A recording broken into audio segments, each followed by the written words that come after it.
오늘 교회 설립주일을 맞고 지난 48년도를 돌아볼 때 하나님께서 베푸신 은혜가 얼마나 큰지 우리 교회 설립 멤버들은 그걸 아마 절감하고 느끼고 또 넘치는 감격이 있을 줄로 믿는데, 오늘 예배하는 가운데 그런 은혜를 우리 모두 누릴 수 있기를 주님의 이름으로 축복합니다. 앞에 이제 특별 순서가 많아서 시간이 많이 갔는데, 제가 설교를 준비한 것 많이 있지만 좀 줄여가면서 오늘 좀 짧게 해야 안 되겠나 생각이 됩니다. 오늘 이 시간 우리가 교회를 사랑할 이유 바로 이것입니다 라는 제목으로 말씀을 전하도록 하겠습니다. 오늘 말씀을 읽어보면 예루살렘 장막을 너무너무 사랑한 한 시인의 고백입니다. 오늘 우리는 이 시인의 고백을 주목하고 하나하나 살피면서 우리 역시 교회를 사랑하는 마음이 우리 심령 가운데 불일 듯 일어날 수 있기를 바랍니다. 시편 84편의 배경은 다윗의 아들 압살롬이 반란을 일으켰을 때를 배경으로 하고 있습니다. 그런 거로 다윗은 예루살렘을 급하게 탈출해야만 했고, 그를 따라서 오늘 본문에 등장하는 시인 고라 역시 함께 뒤따라갔습니다. 시인은 자신의 이름을 구체적으로 밝히지는 않지만 다윗을 따라서 예루살렘 동편으로 몸을 피하고 있습니다. 그런 가운데 이 시인이 예루살렘을 바라보면서, 그것도 예루살렘에 있는 하나님의 장막 텐트를 바라보면서 하나님이 임재하시는 그 예루살렘 성전을 그리워하면서 오늘 시의 첫 포문을 열기 시작했습니다. 그 첫 번째 일성이 1절과 2절에 등장합니다. 우리 같이 한번 읽어보도록 하겠습니다. 시작. 만군의 여호와여, 주의 장막이 어찌 그리 사랑스러운지요, 내 영혼이 여호와의 궁정을 사모하며 쇠약하며. 자, 여기 보시면 사모한다는 말이 나오지요. 이 말은 간절히 원하고 사랑합니다, 그 말입니다. 오늘 이 시인이 주의 장막, 즉 성막 텐트를 얼마나 사모하고 사모했든지 그 결과가 자기가 지금 너무너무 사모하다가 쇠약했다고 합니다. 마치 사랑한 사람이 너무너무 보고 싶어서 상사병이 걸린 것처럼 오늘 시인이 예루살렘에 있는 성막, 장막을 그리워하고 사모했다는 것입니다. 그러니까 이 시인이 하나님이 임재하신 그 예루살렘 장막, 그 텐트를 얼마나 간절히 바라고 원하고 사모했는지 우리가 충분히 미루어 짐작할 수가 있습니다. 오늘 시인이 고백한 주의 장막은 오늘날로 표현한다면 교회라는 말로 바꾸어 사용해도 틀린 말이 아닙니다. 자, 그렇다면 시인은 오늘 우리에게 도전하기를, 너희들이 얼마나 교회를 사랑하느냐, 사랑하고 있느냐, 왜 교회를 사랑해야 하느냐, 바로 오늘 우리들에게 말씀하고 도전을 주고 있는데, 자, 오늘 이 시인의 고백을 통해서 우리가 왜 교회를 사랑해야 하는지, 교회가 어떤 곳인지 확인하면서 이전보다 더 주님을, 또 주의 몸된 교회를 사랑하는 우리 모두가 될 수 있기를 주님의 이름으로 축복합니다. 자, 그렇다면 교회는 구체적으로 어떤 곳이냐? 오늘 1절로 3절 말씀을 읽어보면 한번 따라 합시다. 교회는 하나님이 거하시는 곳입니다. 오늘 시인은 주의 장막, 텐트를 가르쳐서 여호와의 궁전, 주의 집, 주의 궁정이라고 얘기했습니다. 분명한 것은 시인이 바라보고 있는 이 주의 장막은 예루살렘 성전의 건축이 있기 전입니다. 다윗 시대니까 아직 솔로몬 때가 이르지 않고 웅장하고 거대한 성전이 아니라 하나님이 거하시는 그 곳은 오래된 텐트, 장막, 바로 그것이었습니다. 적어도 400년 이상 지났으니까 얼마나 낡고 초라한 텐트에 불과하겠습니까? 그러나 오늘 이 시인은 그 장막을 가르쳐서, 여호와의 장막을 가르쳐서 궁정 같다, 대궐 같다. 시인의 눈에는, 영적인 눈에는 그곳은 가장 화려하고 위대한 곳이었습니다. 이유는 분명하지요. 그곳에 하나님이 거하시기 때문에 그렇습니다. 그래서 시인은 그 궁전을 사모했고 뿐만 아니라 그 궁전을 세상에서 가장 아름답고 귀한 곳이라고 고백하고 있습니다. 그럼 이 시인의 고백처럼 우리가 예배하는 이 자리, 또 우리가 모여있는 이 교회가 하나님 임재하고 거하시기에 가장 귀하고 복되고 아름다운 자리임을 믿을 수 있기를 바랍니다. 나아가 이 교회를 사랑할 수 있는 우리 모두가 되기를 주님의 이름으로 축복합니다. 그런 측면에서 우리에게 도전되는 일화가 하나 있는데, 오래전에 전주 예수병원 로비에서 한 번은 실랑이가 벌어졌습니다. 담당 의사와 중년의 남자가 실랑이가 벌어졌습니다. 알고 보니까 그 중년의 남자는 시골교회의 안수 집사님이신데, 그가 의사와 함께 실랑이를 벌이고 있는 이유는 다음과 같습니다. 어느 날 이 집사님이 출석하는 교회에 큰 태풍이 몰려오는 바람에 예배당이 그야말로 쑥대밭이 되었습니다. 예배당의 천장, 지붕은 날아가 버리고 예배당 안으로는 온갖 빗물과 진흙벌이 몰려와 가지고 그야말로 예배당 바닥은 논바닥처럼 되었으며, 그 여파로 예배당은 지금 약간 비스듬하게 기울게 되었으니까 언제 예배당이 무너져도 이상할 것이 없는 그런 상황이었습니다. 교인들이 할 수 없어서 위험하니까 결국 예배당을 허물게 되는데, 당시 교인들은 10여 명이었는데 그 모습을 보니까 마음이 무너지는 것 같습니다. 그도 그럴 것이 10여 명밖에 안 되는 그 시골 교회 성도들이 강에서 모래를 나르고 벽돌을 짚고 슬레트 지붕을 세우고 흙을 바르면서 그야말로 자신의 피와 땀과 정성을 모두어 예배당을 지었습니다. 근데 그 예배당이, 주님이 거하시는 또 예배하는 그곳이 태풍으로 말미암아 일순간 허물어지고 또 그 예배당을 치워야 하니까 얼마나 마음이 아팠겠습니까? 뿐만 아니라 예배당을 다 허물고 나니까 교인들이 그냥 하늘을 보면서 망연자실해 있습니다. 이 안수 집사님은 누구보다도 마음이 아팠습니다. 그러던 어느 날 이 남자 집사님이 아내에게 이런 얘기를 합니다. 여보, 내가 애꾸눈이 되어도 살아주겠소? 묻는 것입니다. 그러면서 아내에게 신문을 하나 펼쳐 보여주는데, 그 신문에 광고 내용이 다음과 같습니다. 사람의 장기를 구한다. 장기를 쉽게 말하면 내주면 거기에 맞는 돈을 주겠다. 눈도 가능하다. 그러면서 이 안수 집사님이 자기 아내에게 여보, 내 눈을 팔아서 그 돈으로 예배당을 지었으면 좋겠어. 그래서 아내에게 하는 말이 여보, 내가 애꾸눈이 되어도 같이 살아주겠냐고 되물었습니다. 아내가 펄쩍 뛰지요. 말도 안 되는 소리라고. 세상에 무슨 그런 일이 있냐고. 그러니까 이 집사님이 아내에게 절규하듯이 애원을 합니다. 여보, 어차피 몸은 썩을 육신이고 하나님의 교회는 영원히 있어야 되지 않겠소? 눈 하나만 있어도 사는데 지장이 없지만 우리는 지금 예배할 처소가 없어. 아내랑 몇 줄을 줄다리기 했습니다. 결국 아내가 졌습니다.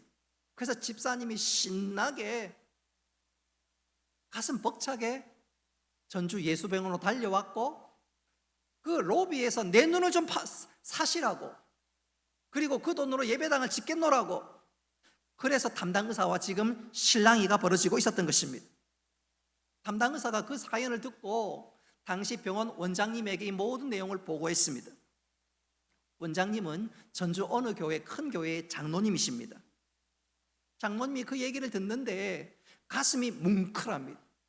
엄청난 도전을 받았습니다. 그래서 점심시간에 전 직원을 소집했습니다.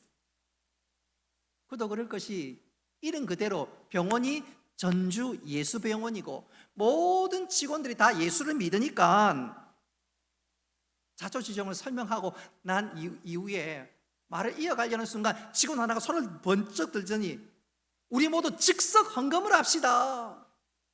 그리고 헌금을 했는데 그 헌금의 액수가 그 시골 교회 예배당을 짓고도 충분했습니다. 할렐루야. 그리고 그곳에 예배당이 세워지게 되지요. 여러분, 한국 교회 성도들은 교회를 사랑하고 희생하는 것은 세계적으로도 유명합니다.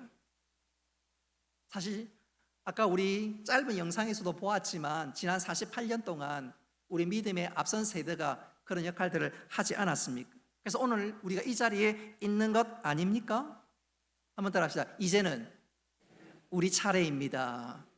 이제는 우리 차례입니다.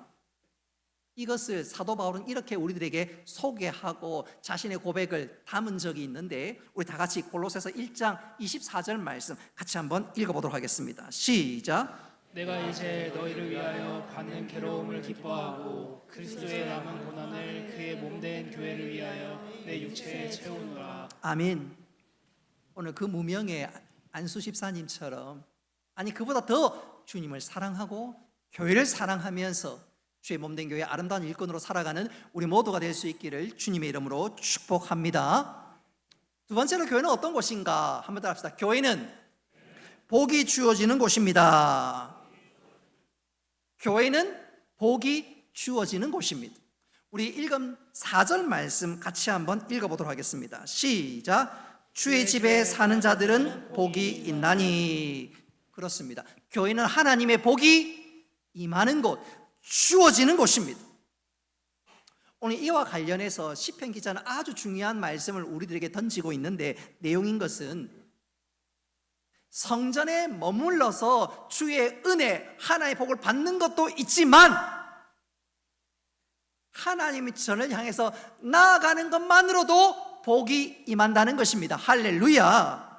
우리 5절로 7절 말씀 같이 한번 읽어보도록 하겠습니다. 시작. 주께 힘을 얻고 그 마음에 시온의 대로가 있는 자는 복이 있나이다. 그들이 눈물 골짜기로 지나갈 때에 그곳에 많은 샘물이 있을 것이며 이른 비가 복을 채워주나이다.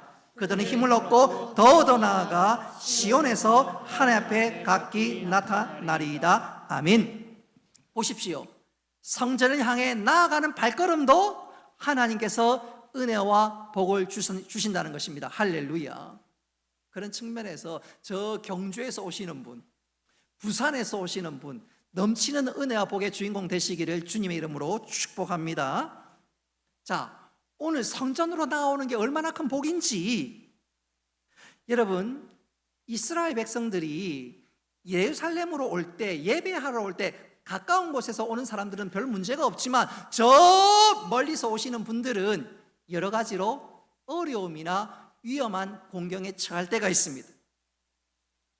지역에 따라 좀 다르지만 시온으로 향하는 그 가운데 물이 없는 곳을 지나기도 하고, 때로는 사막 같은 힘든 지역을 통과해야 되는 경우도 있습니다. 심지어 여리고 쪽에서 예루살렘으로 올라올 경우에는 그것이 결코 만만한 길이 아닙니다. 그도 그럴 것이 여리고란 지역은 해수면 기준으로 250m 아래에 있는 동네가 여리고입니다. 반대로 예루살렘은 해발 800m 정도 되는데, 그러니까 여리고에서 예루살렘으로 가려면 무려 약 1,000m를 걸어 올라가야 되는 길입니다. 다리도 아프고 또 그런 곳곳에 강도대도 있고 결코 쉽지 않은 곳입니다. 그러니까 그곳을 지나갈 때 위험한 순간들을 만나고 또 바람도 많이 부니까, 유다 광야에서 바람도 많이 부니까 그곳을 지날 때 그곳은 눈물의 골짜기라 그렇게 불리기도 했습니다. 그러니까 예배하러 가는 것이 결코 쉬운 일이 아니었습니다. 그런데 웬일입니까? 오늘 읽었던 말씀 6절 말씀에 보면 물이 없는 그곳에 하나님께서 샘이 솟아나게 하시고 또 하나님께서 이른 비도 주시고, 다시 말씀드리면 예배하러 가는 그 모든 성도들에게 하나님께서 역경이 변하여 복이 되도록 은혜를 베풀어 주신다는 것입니다. 그렇습니다. 예배하는 자, 또 예배하러 나아가는 자에게, 하나님만 바라보는 자에게 하나님께서 은혜와 복을 주신 줄 믿으시기를 바랍니다. 그러니까 우리가 예배에 나오고 또 이곳에 예배하는 것 은혜 중에 은혜인 줄 믿으시기를 바랍니다.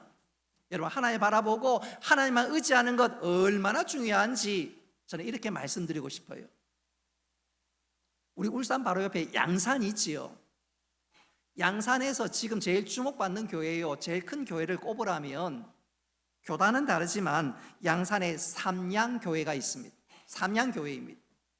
이 교회는 교회 설립 한 45년, 한 우리 정도 비슷한데 1981년도에 교회가 개척되었습니다. 이 교회를 개척하신 분이 정연철 목사님이십니다. 개척하다 보니까 처음에 이곳저곳에서 여러 도움을 받았습니다. 어느 교회 여전도회가 목사님에게 매달 35,000원을 드리겠습니다 후원하는데 얼마나 감사한지. 여러분, 1981년도에 35,000원이면 그 액수는요 만만치 않습니다. 제가 기억하기로 1982년도 짜장면 한 그릇이 500원이었습니다. 제가 정확하게 기억합니다. 다른 거는 몰라도 그 정확하게 기억합니다. 그 당시에 35,000원 후원한다는 것은 엄청나게 큰 액수지요. 적지 않은 돈입니다. 목사님이 그 후원금을 받기 위해서 교회 갔더니 마침 담당자가 없었던지 잠시만 기다려 보십시오. 그래서 기다렸는데 무려 6시간을 기다렸습니다. 6시간을 기다리고 35,000원을 받고 나오는데 정신이 번쩍 들었습니다. 내가 지금 뭐 하는 거야? 뭐 하는 거야? 차라리 6시간 기도하면, 하나님 앞에 6시간 간절히 간구하면 하나님께 35,000원이 아니라 35만 원, 350만 원도 주실 텐데 내가 지금 뭐 하고 있는 거야? 목사님이 그 길로 그 교회 지원 요청을 거부했습니다. 지원 요청을 끊어버렸습니다. 이후로 사람 향하는 시선 대신 하나님만 바라보고 하나님만 의지했습니다. 하나님 그 믿음 위에 그대로 역사하시고 은혜 베푸셔서 지금은 가장 주목받고 가장 선한 영향력을 미치는 교회가 되었는데, 여러분, 이 목사님의 간증과 그 고백이 우리의 간증과 우리의 고백 될 수 있기를 바랍니다. 주의 전을 향하고 하나님을 의지하고 신뢰할 때 하나님께서 우리에게 은혜와 복을 주시고 그 복을 나눠줄 수 있는 우리 모두가 될 수 있기를 주님의 이름으로 축복합니다. 마지막 세 번째로 교회는 어떤 곳인가 한번 따라 합시다. 영원히 머물고 싶은 곳입니다. 오늘 시편 기자는 교회는 영원히 머물고 싶은 곳이다, 그렇게 고백합니다. 우리 10절 말씀 같이 한번 읽어보겠습니다. 시작. 주의 공중에서의 한 날이 다른 곳에서의 첫날보다 나은즉 악인의 장막에 사는 것보다 내 하나님의 성전 문지기로 있는 것이 좋사오니. 아멘. 지금 시인은 여호와의 장막에 가고 싶어도 갈 수가 없어요. 압살롬이 반란을 일으키는 바람에 피신 중에 어떻게 가겠습니까? 그러니까 그 여호와의 장막이 얼마나 그리운지요, 또 그곳에 나아가는 사람이 얼마나 부러운지요, 지난날 장막에 나와 예배하는 것이 얼마나 감사했던지 다시 한번 절감하고 있습니다. 여러분, 우리도 그런 경험했지요. 코로나19 시절에 이전에 나와 예배하는 게 얼마나 귀하고 복된 일인지 우리가 절감하지 않았습니까? 그런데 코로나 끝났다고 좀 게으르고 코로나 끝났다고 이제는 뭐 적당히 신앙생활 하는 거 있어서는 안 됩니다. 우리 옆 사람에게 하이파이브 하면서 격려합시다. 열심을 냅시다. 열심을 냅시다. 열심을 낼 수 있어요. 특별히 우리 중직자들 새벽기도 좀 자리를 좀 지키고, 또 우리 교회 인근에 사시는 분들은 수요일날 자리를 지키고, 주보에 보면 성경 몇 장 읽었는데 읽는 거 다 나오는데 대충 보면 누가 어느 구역에 누가 있는지 아는데 성경 읽은 장수가 좀 모자라면 그거 스스로 좀 부끄러운 일 아니겠습니까? 그래서 우리가 예배하는 일, 기도하는 일, 그리고 구역에 모임을 갖는 일에 열심을 내어서 하나님 기회 주실 때 이 기회를 잘 선용하는 우리 모두가 되기를 주님의 이름으로 축복합니다. 저는 이것을 이렇게 소개하면서 설교를 마무리할까 합니다. 우리가 잘 알고 있는 것처럼 1979년도에 미국과 중국이 수교를 하게 되었습니다. 핑퐁 외교를 통해서 수교를 하게 되었는데, 수교와 더불어서 중국 당국이 중요한 결정 몇 가지를 내린 것 중에 하나가, 첫째는 폐쇄 정책에서 개방 정책으로 바꾸는 것이고, 또 미국과 수교하다 보니까 중국 당국이 허락한 것 중에 하나가 중국 교회의 예배를 허락했습니다. 이 당시에 중국 당국의 공산 당국에게 허락을 받고 교회의 문을 연 교회가 소위 삼자교회였습니다. 이 삼자교회가 30년 만에 주일날 예배 드릴 수 있게 되니까 그동안 믿는 사람들이 예배 자리에 나와서 드리는 그 예배의 감격은 이루 말할 수가 없습니다. 예를 들어 본다면 오전 11시에 예배를 드리는데 예배 시간 몇 시간 전부터 교인들이 예배당 자리에 꽉 차 앉았습니다. 뿐만 아니라 저 예배당 뒤쪽에 있는 교회 계단에 앉아 있는 사람도 있고, 예배당 바깥에 있는 뜰에서 예배를 드리는 사람들도 있었습니다. 찬송을 하는데 그 찬송 소리가 예배당 천장이 떠나갈 만큼 온 마음과 전심을 다해서 예배합니다. 또 목사님은 설교하는데 너무너무 감격스러워서 목이 메여 설교를 제대로 잘 하지 못합니다. 맨 마지막에 막바지에 목사님이 축도하고 났는데도 교인들이 예배당을 떠나지 않고 몇 시간을 머물고 있습니다.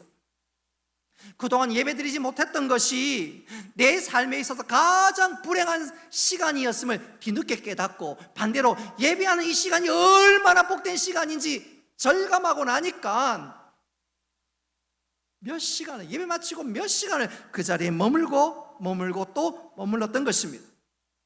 오늘 시편 기자 역시 그것을 우리들에게 소개하면서 우리로 하여금 그 예배의 은혜 누리고 회복할 수 있도록 하나님 앞에 기도하고 있는데, 우리 10절로 12절 말씀을 다 같이 한번 읽어보도록 하겠습니다. 시작. 주의 궁정에서의 한날이 다른 곳에서의 첫날보다 나은즉 악인의 장막에 사는 것보다 내 하나님의 성전 문지기로 있는 것이 좋사오니 여호와 하나님은 해요 방패이시라.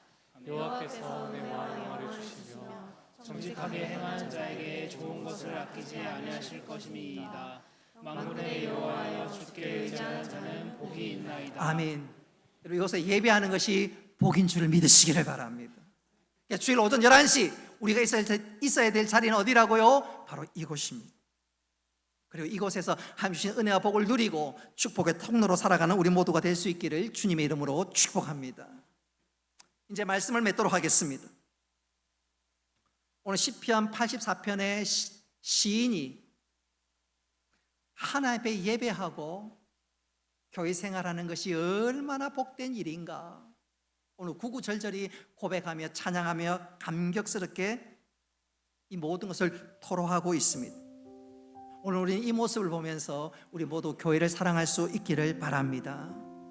그러기 위해서는 교회가 어떤 곳인지 우리가 제대로 알아야 되겠지요. 여러분, 교회는 어떤 곳인가요? 교회는 하나님이 머무시는, 하나님 임재하시는 세상의 그 어떤 것보다도 복된 영적인 궁궐 같은 곳입니다. 이곳을 사랑하고 은혜를 누릴 수 있기를 바랍니다. 하나님 앞에 나오는 자에게 하나님께서 은혜와 복을 주시는데 이것을 명심하고 이 자리에 나오며 주님을 사랑할 수 있기를 바랍니다. 오늘 시편 기자의 고백처럼 우리 이 교회에 영원히 머물면서 하나님 주신 은혜를 누릴 뿐만 아니라 이 놀라운 은혜와 복을 증거하며 나눌 수 있기를 바랍니다. 여러분, 이 세 가지가 우리의 신비에 분명히 새겨져서 이전보다 주를 더 사랑하고 주의 몸된 교회의 흔적을 남기며 하나님 영광에 살아가는 우리 모두가 될 수 있기를 주님의 이름으로 축복합니다.